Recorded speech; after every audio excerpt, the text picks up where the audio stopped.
Well, hello and welcome back. Dear students, in the last class, we talked about isomerism. And before isomerism, we talked about VSEPR approach for coordination compounds. Well, as far VSEPR approach is concerned, there were certain drawbacks of VSEPR approach. Well, as far the drawbacks of VSEPR approach are concerned, first thing, this concept is based on large number of assumptions. There are large number of assumptions like ligands, where from the ligands they are approaching, what the oxidation state of the metal is, how they will approach.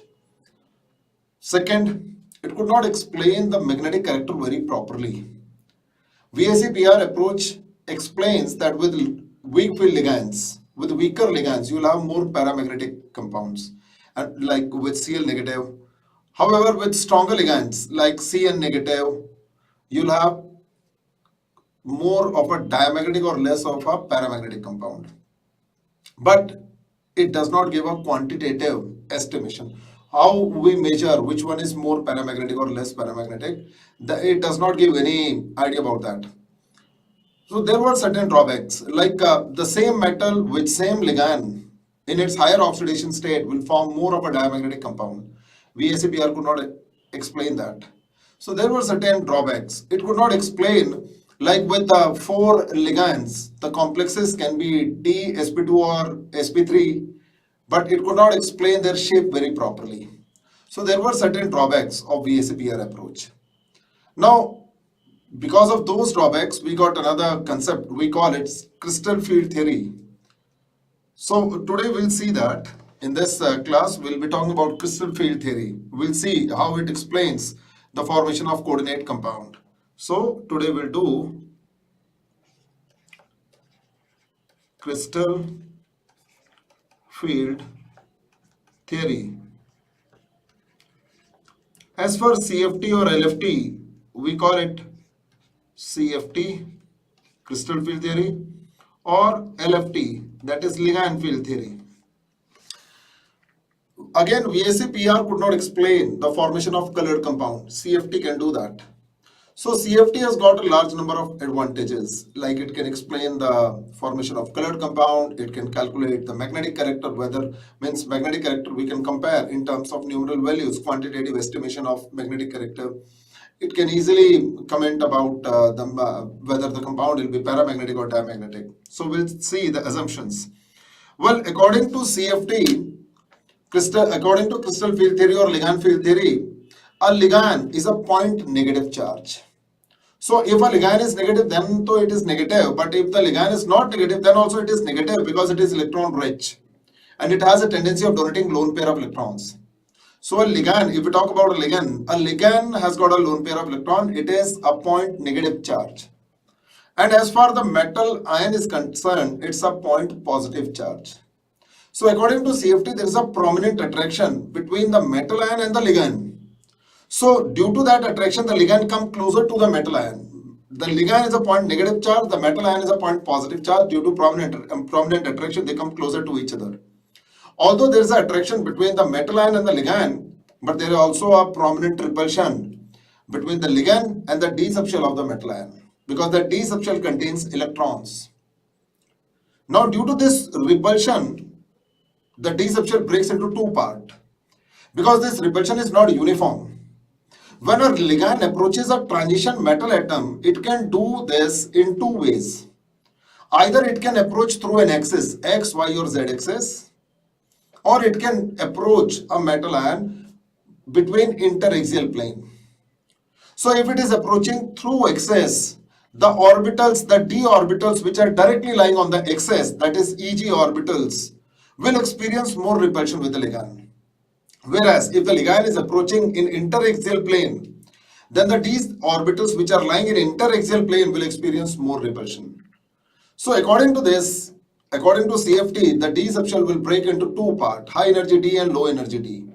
Either Eg will be at higher energy if the ligand is approaching through an axis, or the T2G will be at higher energy if the ligand is approaching through an interaxial plane. So this is what CFT explains. So we have two different type of structures possible here, or two different type of splittings, that is octahedral and tetrahedral. We'll see to that.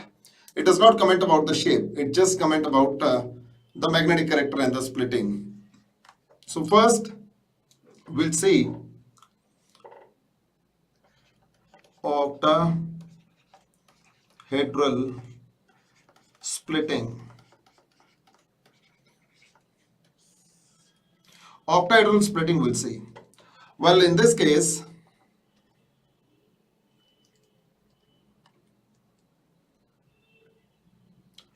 suppose here I have a metal ion. This is the metal ion I have got. Mn positive. N can have any value. Now suppose this is the x-axis. This is the y-axis. And here you have a z-axis. Now ligands, they are approaching through an axis, either x, y or z. So if they are approaching through axis, that is x, y and z, suppose here you have got a ligand. Here you have got a ligand. This is a ligand. Here also you have got a ligand. This again you have got a ligand. Here you have got a ligand. Here you have got a ligand. And here you have got a ligand. If I join them, I'll get an octahedral structure.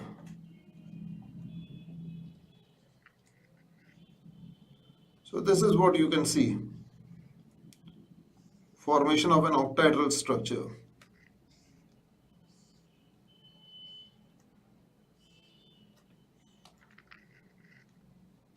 So in this case, the ligands, they are approaching through axis, x, y and z axis.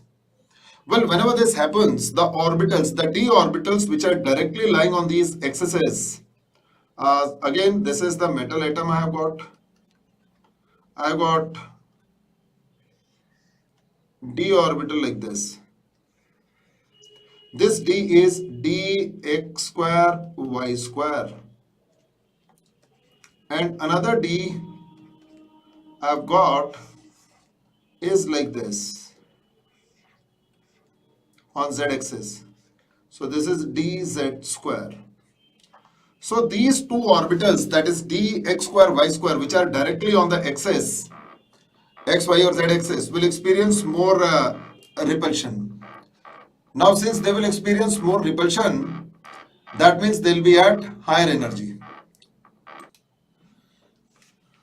So the orbitals, that is dx square y square and dz square, they will experience prominent repulsion because the ligand is just coming in front of them. So these two orbitals, they'll be at higher energy. And together we call them Eg orbitals, that is electronically generated orbitals, Eg orbitals. So in octahedral splitting, what happens? Now suppose I'm drawing, this is the energy axis I'm drawing for any metal M with N positive oxidation state. This is the D subshell I've got. 1, 2, 3, 4 and 5. 5 orbitals I've got in D. These 2 orbitals, they are Eg, and these 3 orbitals, they are T2G, triply generated. So I have got 2 different type of d orbitals, that is Eg and T2G, and you know very well that Eg orbitals, they are directly on the axis, whereas T2G orbitals, they are not on the axis, they lie in the interaxial plane. In this case, you can see that the ligands, they are approaching through axis x, y and z. So the orbitals which are directly lying on the axis will experience more repulsion, and since they will experience more repulsion, they will be at higher energy. So 2 orbitals, that is Eg orbitals, will be at higher energy, whereas 3 orbitals of T2G will be at lower energy. So they will be at lower energy. The energy gap between T2G and Eg, this energy gap, is represented by delta O. Delta means energy and O for octahedral. Since it is an octahedral splitting, because Eg is at higher energy, so we'll write it delta O. Now the energy, this energy value which the D has got, we can see it over here.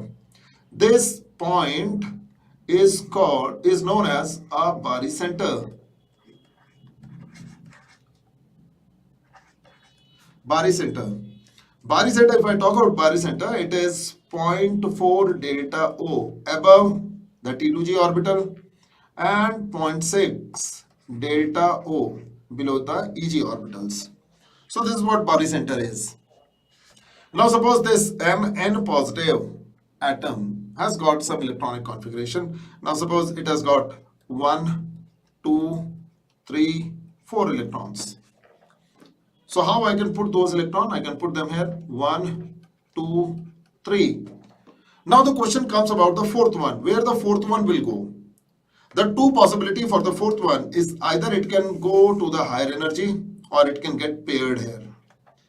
Well, it basically depends on the value of delta O. If delta O is more than pairing energy, then pairing occurs. Pairing occurs.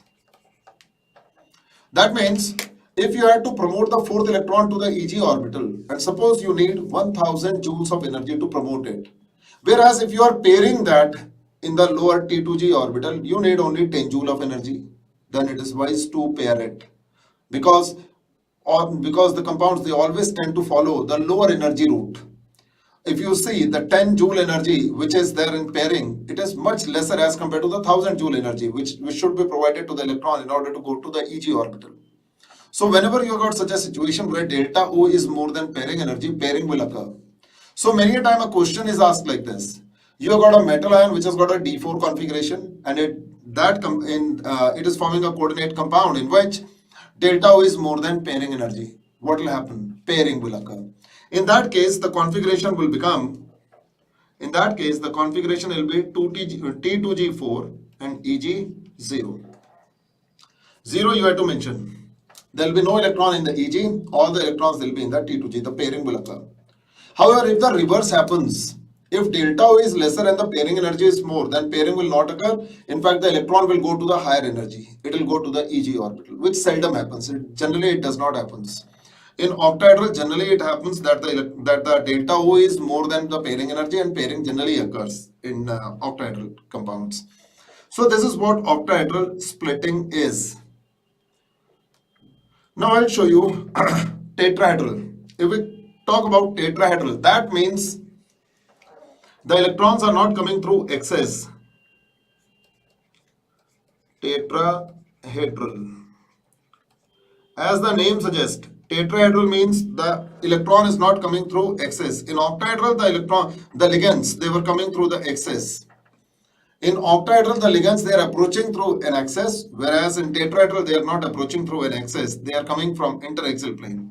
I give you one example for that. Suppose I have, this is a regular cube I am drawing.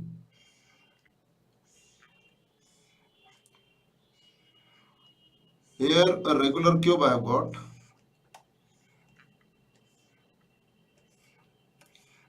I have got Mn positive cation in this. Now suppose this is x-axis. This is y-axis, which is moving like this. And here I have got a z-axis. Now in this case, the ligand is not approaching through an axis. Suppose a ligand is coming here. This is a ligand I have got in interaxial plane. Likewise, a ligand is approaching from here, not through an axis, but an interaxial plane. One ligand is coming here.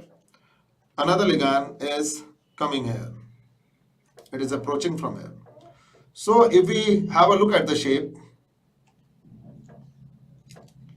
I'll join M in the N positive oxidation state like this. You will see the shape is roughly tetrahedral. So this is how a tetrahedral approach is. A tetrahedron you are getting. Tetrahedral you got.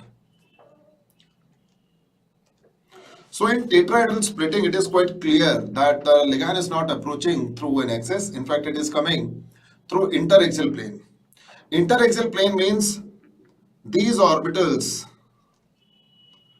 these d x square, y square and dz square, they are not directly in front of the approaching ligand.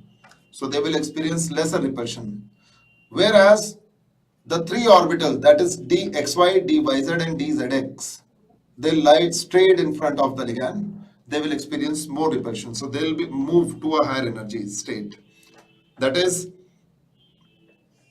if I got an energy excess like this for n positive oxidation state, suppose this is the d subshell I have got 1, 2, 3, 4 and 5.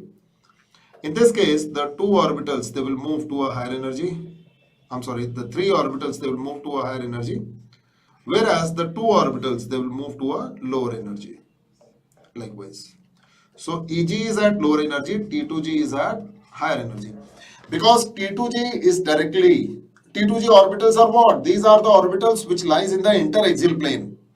So this time these are the orbitals which are directly in front of the ligand. They are experiencing more repulsion. So they are at higher energy.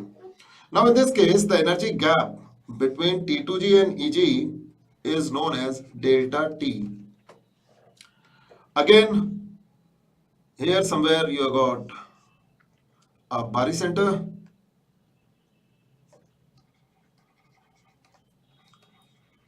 you got, which is 0.4 delta T below the T2G and 0.6 delta T above the Eg orbitals. Again, in case you got electronic configuration like 1, 2, 3, what will happen? 1, 2. The third one can go to the higher energy, that is T2G, or it can pair in Eg. That basically depends on T2G between the energy difference of delta T and pairing. If delta T is more than pairing energy, pairing occurs.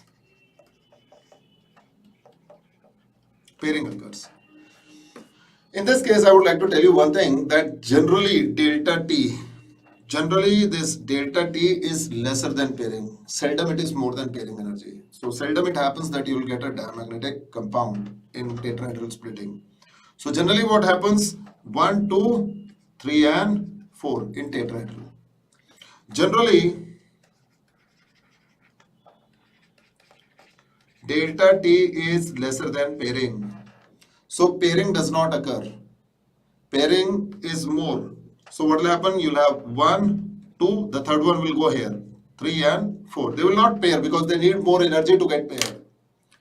The question which will come to your mind, why it is like that? Why in octahedral field, generally what was happening in octahedral, we were having pairing.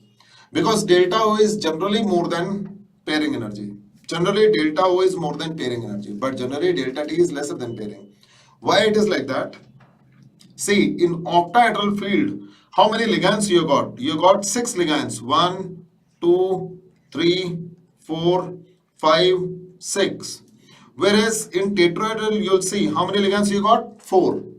The repulsion between 6 ligand and metal is more as compared to the repulsion between 4 ligands and metal.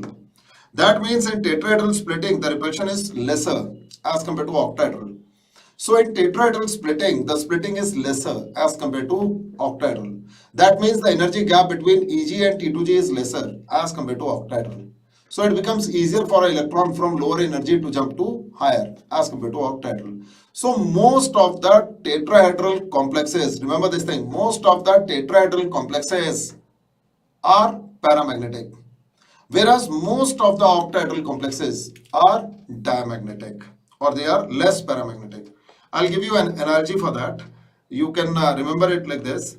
Delta O is nearly equal to 4 by 9 delta T. So delta O, that is splitting in octahedral field, is generally higher than splitting in tetrahedral field. This is how you can explain the magnetic character of compound, whether the compound will form a diamagnetic compound or it less paramagnetic, or it will form more paramagnetic. So tetrahedral complexes are generally more paramagnetic because delta T is generally lesser because of lesser number of ligands.